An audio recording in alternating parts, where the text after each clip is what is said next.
अगर इस दौर में डर ही एक हथियार है तो हमें भी डराना आना चाहिए। अगर आप नहीं डराएंगे तो कोई बात नहीं बनेगी। कश्मीर की बात कर रहे थे भी, कश्मीर का ज्योग्राफिक पूरा बताया कि 15% इलाके में 2.5% डिस्ट्रिक्ट के गुंडे बदमाश, 2.5%। एम आई राइट सर? पूरी हिंदुस्तान की सरकारों को पिछले 70 साल से घुटनों के बल बैठाए बैठे हुए,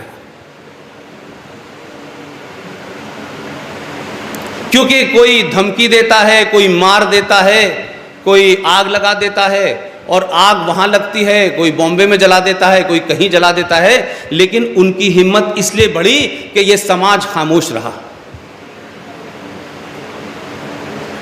आप क्यों खामोश रहे? मुझे इस बात पे दुख से ज्यादा यह है कि आज तो बोलिए, आज तो चिल्लाइए। ये आग जो कश्मीर में दिख रही है, हम तमाम सारे लोग पिछले 1.5 साल से लगातार हर शहर का दौरा कर रहे हैं। मैंने पहले कहा कि मेरी किसी पार्टी से, किसी विचारधारा से कोई कंप्रोमाइज नहीं है मेरा। इस हिंदुस्तान के करीब करीब 500 इलाके ऐसे हैं जो कश्मीर बन चुके हैं। हम इंतजार कर रहे हैं उस दिन का जिस दिन उस शहर की पुलिस को कुछ लोग जिनका अकीदा है कि हज करने से पहले शैतान पे पत्थर मारा जाता है, लिहाजा हर वो चीज जो शैतान है, चाहे आर्मी है चाहे पुलिस है, उस पे पत्थर मारो, वो हर शहर में होने वाला है, वो उस दिन आपको याद पता चलेगा। हम तैयार नहीं होना चाहते। हम भगत सिंह की तारीफ करेंगे, सुभाष चंद्र बोस की तारीफ करेंगे, लेकिन तारीफ के बाद कहेंगे यार ये पड़ोस में पैदा हो जाए, हमारे यहां ना हो यार। हम इस मनोवृत्ति से बाहर निकलें। अगर कल आपको सुरक्षित रखना है तो आज आपको किसी को जान देनी पड़ेगी, और यह सामूहिक तौर पे तैयार हुई है, मानसिक तौर पे। मैं किसी से नहीं कह रहा कि आप हथियार उठाइए, लेकिन आपका आर्गुमेंट, आपके फैक्ट, आपका तर्क उस AK-56 की तरीके से लगना चाहिए दुश्मन को, कि पता चले कि लोग जाग गए हैं कि क्या मक्कारी इस देश में हो रही है 70 साल से।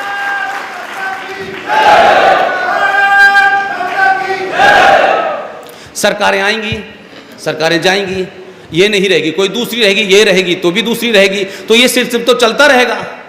लेकिन एक और मैं महसूस करता हूं, मेरी उम्र इतनी नहीं है, मुझसे बड़े सारे बुजुर्ग लोग बैठे होंगे, लेकिन पूरे 27 साल के कैरियर में कोई 12 साल मुझे पाकिस्तान के एक चैनल का इंडिया हेड होने का शर्फ हासिल है।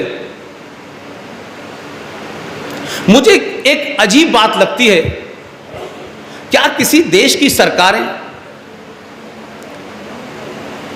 समाज बनाती हैं क्या? बार बार एक ही चीज पे फोकस कर रहा हूं कि अगर आपने समाज को समझा दिया, बता दिया, तर्क से मजबूत कर दिया, अगर समाज मजबूत होगा तो आपकी मर्जी से सरकार पे बैठेगा कोई, आपकी मजबूती से उतर जाएगा। लेकिन समाज को कोई मजबूत नहीं करना चाहता, सब अपने अपने वोट बैंक को मजबूत करना चाहते हैं।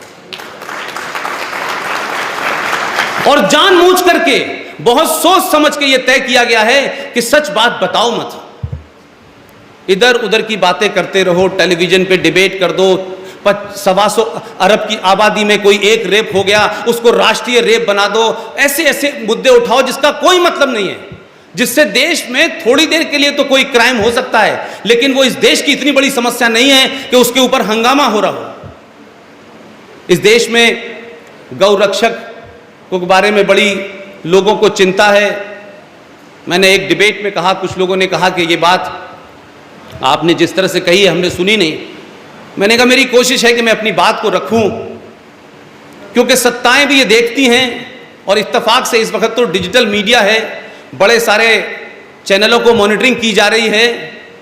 इसी सत्ता के लोगों को और व्यवस्था के लोगों को जब ये पता चल जाता है कि DS कॉलेज के अंदर 2 लोग दिल्ली से आए हैं, न वो आपको MLA बना सकते हैं, न MP बना सकते हैं, न मेयर बना सकते हैं, वो इतनी क्रूड बातें करेंगे कि शायद उसमें आपको बहुत मजा भी ना आए, लेकिन अगर 1000 लोग सुनने आए हैं तो मैं ये कामयाबी मानता हूं कि सत्ता को समझ में आ जाएगा कि कौन लोग हैं जो इन बातों को सुनने आए हैं, क्या वजह है और क्या ऐसी हम नई बात कह रहे हैं कि लोग सुनना चाहते हैं।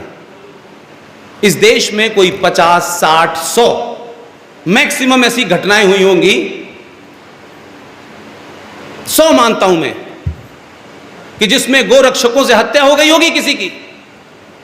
तो गो रक्षकों ने किसी मनुष्य की हत्या इसलिए नहीं की कि वो हत्या करने गए थे।